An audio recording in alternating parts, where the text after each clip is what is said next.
Bonsoir à tous, Le Monde aujourd'hui, ravi de vous retrouver pour cette nouvelle édition de votre journal. On commence tout de suite par les titres.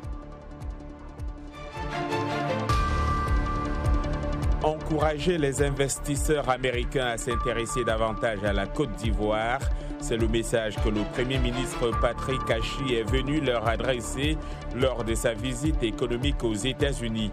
Dans une interview exclusive accordée à la VOA, il s'est aussi félicité des résultats du récent dialogue politique dans son pays. Goodluck Jonathan est de nouveau en visite au Mali. Le médiateur de la CEDEAO souhaite parvenir avec la junte à l'arrêt d'un calendrier sur la durée de la transition et la date des élections. La diplomatie fait des petits progrès dans la guerre en Ukraine, selon les responsables des deux parties. Mais Washington émet quelques réserves alors que sur le terrain, les bombardements se poursuivent. Roger Muntu est également là ce vendredi pour Culture Hebdo. Il nous parlera de la nouvelle version de Top Gun de l'infatigable Tom Cruise, très attendu dans les salles.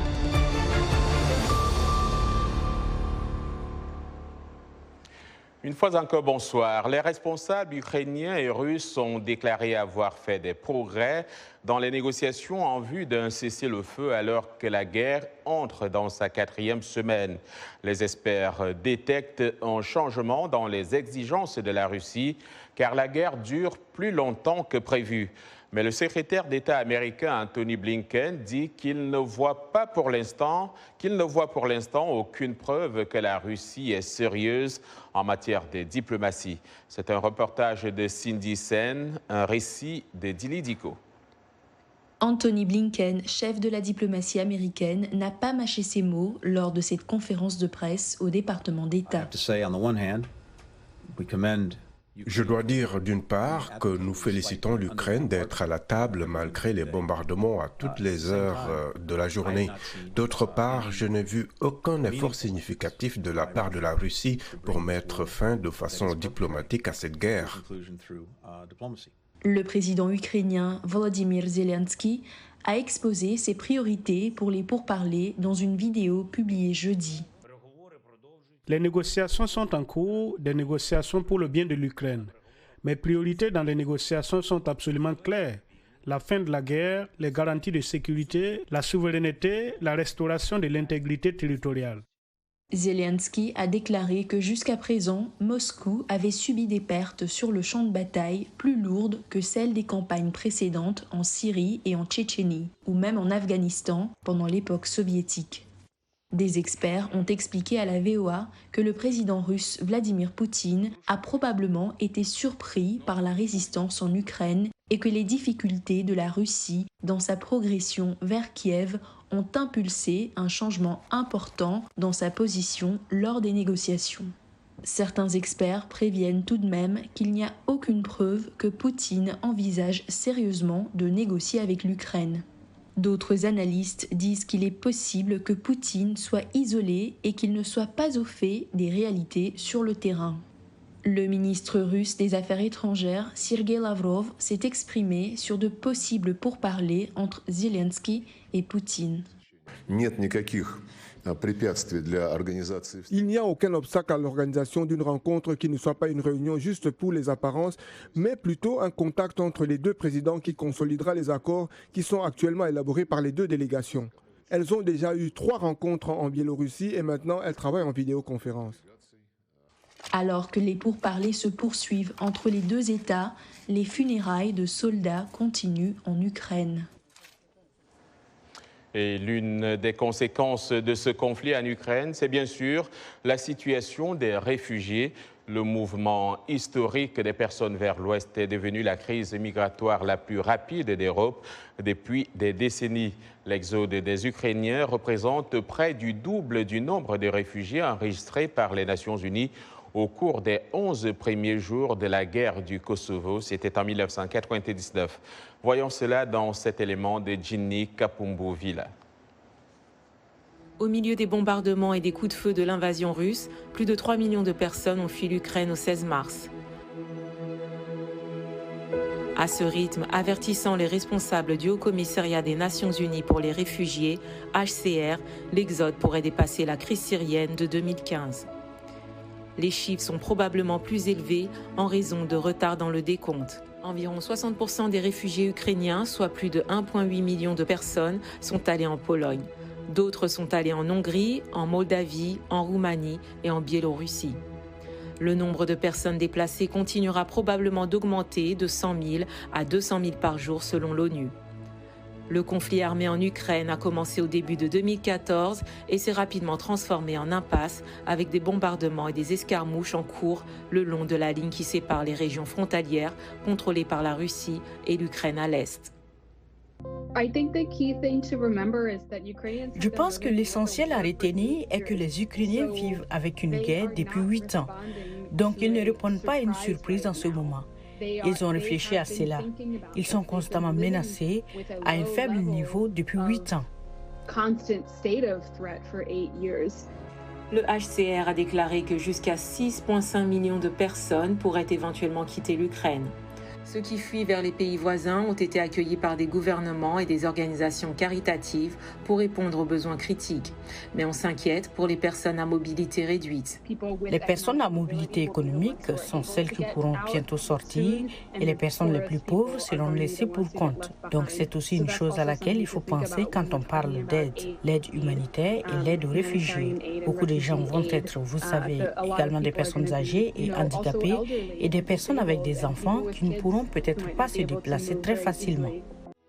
Les experts en migration conviennent que les derniers chiffres sur les réfugiés font écho aux crises migratoires antérieures en Europe, comme les 12 millions d'Allemands qui ont été déplacés dans toute l'Europe pendant la Seconde Guerre mondiale. D'une crise à une autre, parlons de celle du Nigeria qui est confronté à une grave crise énergétique ces dernières semaines.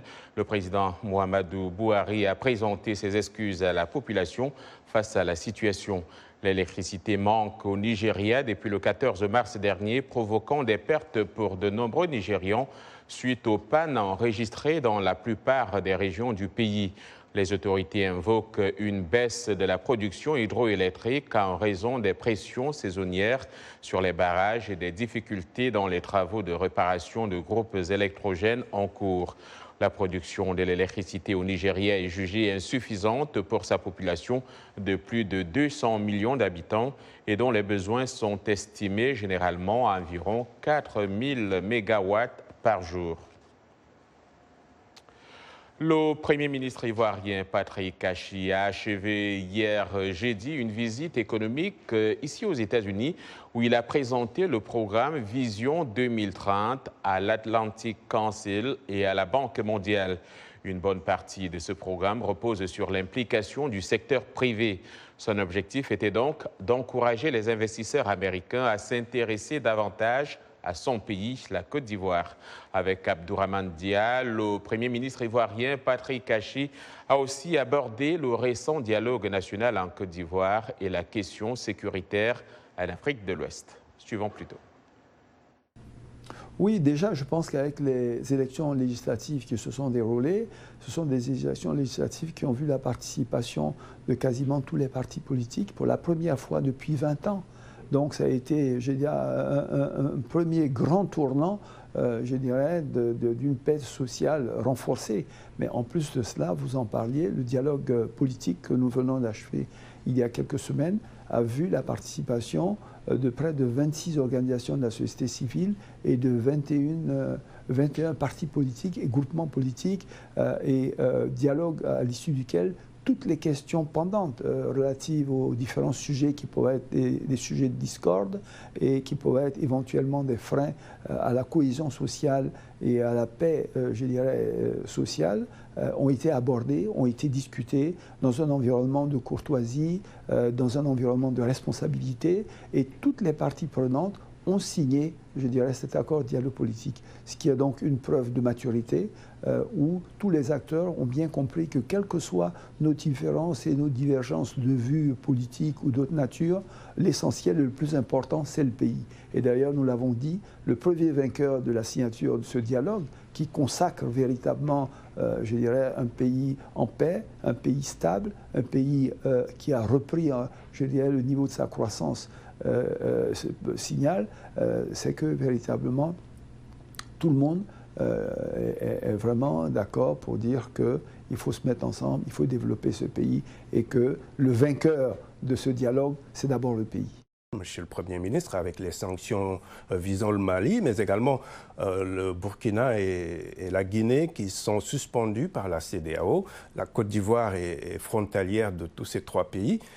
Même si ce sont des décisions de l'instance régionale, qu'est-ce que la Côte d'Ivoire peut faire, vu son poids économique, politique, mais aussi sa position géographique, pour qu'on arrive à un dégel dans la région?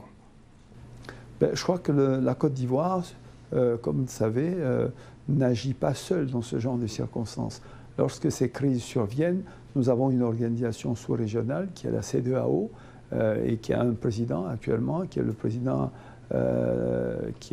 du Ghana, le président Nana Akufo-Addo, et donc qui se réunit et qui prend des positions communes et collectives sur ce qu'il y a lieu de faire pour que la situation évolue au niveau de ces pays-là. Ce n'est pas une décision unilatérale de la Côte d'Ivoire, ce sont des positions collectives qui souvent sont prises à l'unanimité et donc nous suivons les positions communes de la CEDEAO.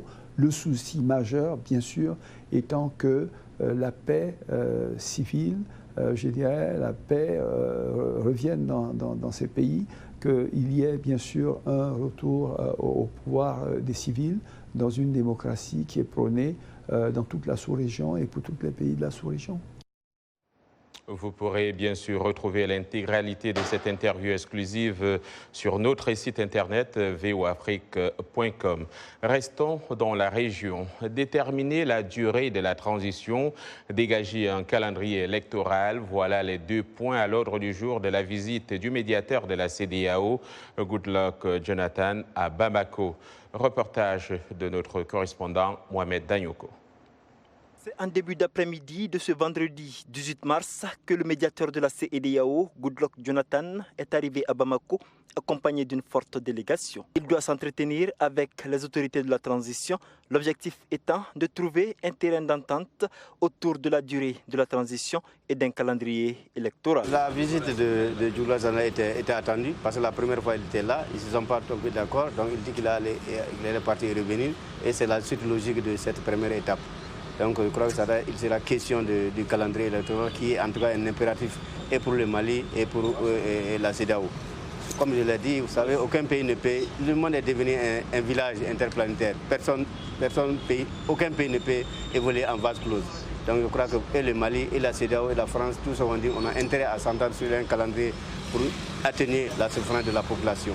À Bamako, dans les grains, beaucoup d'espoirs sont fondés sur cette énième visite qui doit permettre enfin de trouver un accord afin de lever l'embargo qui pèse sur le pays depuis le 9 janvier dernier. Ça va changer beaucoup de choses cette fois-ci. On espère très bien que sa visite va permettre à trouver une entente, un accord entre le Mali et la CEDEAO sur le chronogramme des élections qui est quelque chose de très important pour le pays. Il est temps aujourd'hui que nos autorités trouvent une solution de crise, une solution de sortie de crise à ce problème. Les assises nationales de la refondation avaient souhaité une prolongation de la transition de 6 mois à 5 ans, validée par la nouvelle charte de la transition. Des Maliens estiment qu'un délai supplémentaire de 20 mois, en lieu et place des 16 mois proposés par l'Union africaine, est largement suffisant. On a épuisé une phase de la transition de 18 mois, plus les 20 mois, je pense que c'est un peu raisonnable. Dans ces 20 mois-là, je crois que les autorités, s'ils donnent la bonne foi, ils peuvent faire beaucoup de choses. Voilà, vu déjà l'Union africaine avait proposé 16 mois, bon, plus 4 mois, je crois que les 20 mois, c'est un peu raisonnable pour les deux parties. Chacun a déjà cédé une partie. A noter que le président sénégalais Macky Sall, président en exercice de l'Union africaine, a affirmé sur son compte Twitter avoir appelé le président de la transition malienne, le colonel Assimi Goïta, 24 heures avant l'arrivée intermalienne du médiateur de la CEDEAO, Goodluck Jonathan. Mais l'on ignore la teneur de leur conversation. Mohamed Danyoko pour VOA Afrique, Bamako. Et puis, la RCA va reporter les élections municipales qui étaient prévues le 11 septembre. Les premières depuis 34 ans, faute de fonds pour les organiser. L'annonce a été faite jeudi par le président de l'Autorité nationale des élections. Nous avons pris du retard sur l'organisation des élections et elles ne pourront pas se tenir à la date prévue, a déclaré jeudi soir Mathias Barthélémy Mouroba, président de l'ANE, sans préciser les raisons. Mais la veille, dans un discours devant l'Assemblée nationale, il avait déclaré « Faute de financement, nous ne pouvons pas organiser ces élections à la date prévue », sans préciser la durée du report. Depuis les dernières municipales, il y a 34 ans, des personnalités locales faisant office de maire étaient nommées par le gouvernement. L'annonce de ce report survient 2 jours après celle du président Touadéra, qui avait donc annoncé l'ouverture dimanche d'un dialogue républicain avec l'opposition non armée et la société civile. Vous regardez Le Monde aujourd'hui en direct de Washington, D.C. sur VOA Afrique. N'allez nulle part ailleurs. L'information vous revient dans un instant.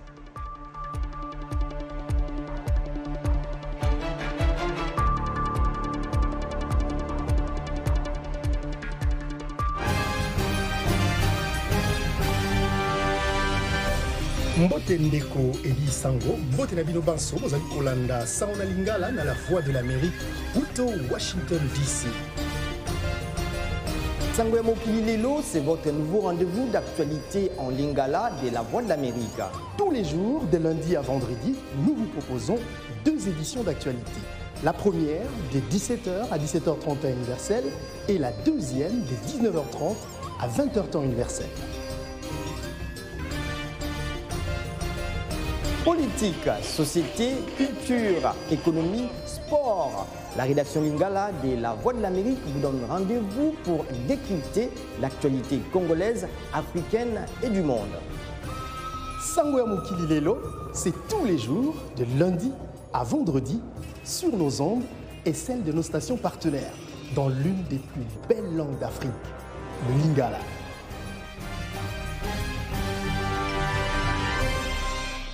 Vous suivez Le Monde aujourd'hui et un programme de VOA Afrique. Merci de nous rejoindre pour cette seconde partie. Nous émettons en direct de Washington, D.C., ici même aux États-Unis. C'est vendredi et c'est l'heure de Culture Hebdo, un rendez-vous hebdomadaire et c'est avec Roger Muntu. Roger, bonsoir. Bonsoir, John. Ça fait quoi, 2 ans qu'on ne sait pas si Sims lui dit 3 ans. Je ne sais pas où il a eu les 3 ans. Notre line producer a dit 3 ans. En tout cas, ravi de te recevoir plaisir, sur ce plateau. On va parler du Festival de Cannes qui a lieu donc au mois de mai et qui nous réserve un nouveau Tom Cruise. Ah oui, Tom Cruise, hein, le grand. La star américaine Tom Cruise présentera la nouvelle version de Top Gun, l'un des blockbusters les plus attendus des prochains mois. Lors du 75e Festival de Cannes ont annoncé en tout cas les organisateurs jeudi. Le film, le premier, dont la présence est confirmée pour la 75e édition du festival, sort en France le 25 mai, 2 jours avant les États-Unis et le reste du monde. Hein. Dans le cockpit du premier Top Gun en 1986, Tom Cruise, 59 ans aujourd'hui, reprend du service dans ce nouvel opus aux côtés de Val Kilmer. Le festival doit se tenir du 17 au 28 mai 2022. La composition de son jury n'a pas encore été annoncée et la sélection officielle doit être dévoilée le 14 avril. Alors Roger, qu'y a-t-il en commun entre le football américain, l'art et l'Afrique? Vous disiez en coulisses que la réponse vient de Chicago. Expliquez. Exactement, ça c'est une très bonne question. Le linebacker de Chicago Bears, Christian Jones, un joueur professionnel du football américain, et sa femme Liz ont lancé l'Imari Media, une société multimédia basée à Chicago et axée sur l'histoire africaine. Le premier projet de l'Imari Media et Queen Rena's Protector of Nubia, une série de bandes dessinées relatant la vie du monarque de Nubie. Alors, qu'est-ce qui a vraiment inspiré nos amis? Suivons la réponse. L'Imari Media est une société que Christian et moi avons fondée l'année dernière. Un espace où nous pouvons créer, produire et distribuer du contenu sur les histoires africaines dans différents formats. Et tout ceci dans l'espoir d'atteindre les enfants et les adultes. Wow, that's awesome. Eh bien, c'est génial ça.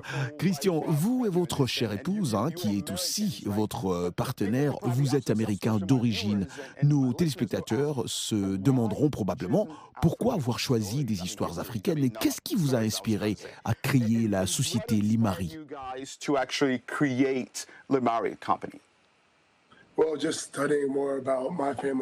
Eh bien, je voulais davantage apprendre le passé de ma famille. Vous avez en quelque sorte compris que nous avons tous un lien, et en particulier les Afro-Américains et les Africains. Beaucoup d'entre nous ne savent pas que nous venons pour la plupart de l'Afrique de l'Ouest spécifiquement.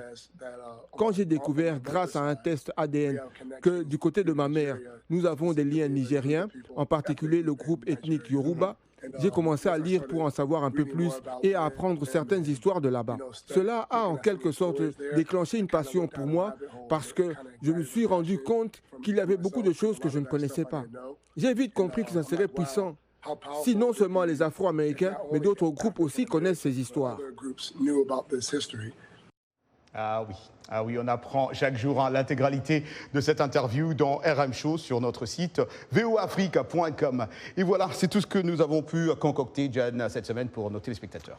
Et voilà, merci à vous, Roger, d'être venu sur ce plateau. On se retrouve la prochaine fois. Bon week-end à vous et bon week-end à nos téléspectateurs. Merci beaucoup. Et on reste en culture. Le festival international, ou plutôt interculturel du cirque, se tient cette semaine à Abidjan, en Côte d'Ivoire. Après une précédente édition très réduite l'an dernier à cause de la pandémie. Présenté comme le plus grand festival de cirque d'Afrique de l'Ouest, l'événement rassemble des artistes de toute l'Afrique et d'ailleurs. D'Abidjan, voici le reportage de Henry Wilkins, récit Yacouba Ouedraogo. L'Afrique de l'Ouest recommence à s'ouvrir au monde. Alors que les restrictions de voyage liées au Covid-19 sont levées, les événements culturels comme le Festival interculturel du cirque d'Abidjan, en abrégé RICA, reviennent. Le festival a eu lieu l'année dernière, mais à petite échelle à cause du Covid-19. L'année d'après, on a voulu quand même garder le festival. Donc on a fait un tout petit festival l'année dernière avec très peu de compagnies, que des compagnies de la sous-région, Guinée, Burkina, pas trop loin. Et puis cette année, le festival reprend un peu des couleurs puisqu'on a 9 compagnies, 57 artistes qui viennent de beaucoup de pays différents. Cette année, le RICA accueille des artistes libanais, français, marocains, guinéens, ainsi qu'une troupe d'acrobates du nom d'Atoufa, originaire du Burkina Faso. Le directeur artistique d'Atoufa dit avoir rencontré plein d'obstacles avant de devenir artiste de cirque. Mes parents me détestaient parce qu'à cause de cet sport en fait. Voilà, parce que j'ai appris le courage. En l'air, là, j'étais au village parce qu'ils voulaient m'envoyer même au village pour rester là-bas. Voilà, parce que pour que de ne plus faire ça en fait. Voilà, mais grâce à Dieu, aujourd'hui, je peux dire Dieu merci. J'ai eu à développer les choses aussi. La prestation d'Atoufa reflète la guerre en cours au Burkina Faso contre les groupes terroristes armés, explique Maouzou Tanyan. Vraiment, ce n'est pas du tout facile, mais de toute façon, s'il y a la guerre sur nous au pays, tu te sens directement, parce qu'il y a des informations que tu peux avoir ça dans les réseaux sociaux. Et exact aussi, ça se passe chaque fois aussi à la télé, pour dire qu'il y a la guerre ici, il y a la guerre ici. Considéré comme le plus grand du genre en Afrique de l'Ouest, ce festival contribue à promouvoir les artistes de cirque africains à l'échelle internationale. Il y a beaucoup des circassiens du continent qui sont au Cirque du Soleil. Et maintenant, eux, ils ont envie de revenir sur le continent. Ils ont envie de revenir et de faire un cirque qui est plus de leur identité, qui soit lié aux traditions africaines aussi. On partage tout le monde. Le festival se déroule alors que certains pays d'Afrique de l'Ouest, dont la Côte d'Ivoire, abandonnent les tests Covid-19 obligatoires pour les voyageurs arrivant qui sont entièrement vaccinés.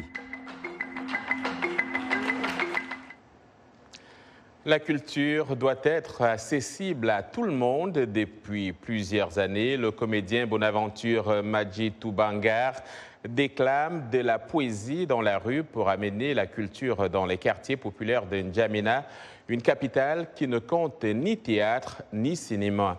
Au Tchad, troisième pays le moins développé de la planète, environ 42% de la population vit sous le seuil de pauvreté selon l'ONU. Partager ses poèmes est donc une mission pour le comédien. C'est un récit d'Edili Diko. Bienvenue dans l'espace Une lecture, un voyage.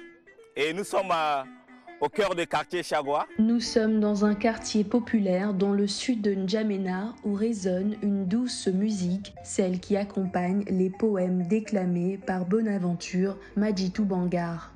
Ce comédien de 35 ans a décidé de partager la culture dans la rue, debout, sur des briques et avec des tôles pour seul décor. Il fait vivre les mots écrits le plus souvent par des auteurs africains. Dans un pays où seuls 20% de la population sait lire et écrire, ils se sont investis d'une mission.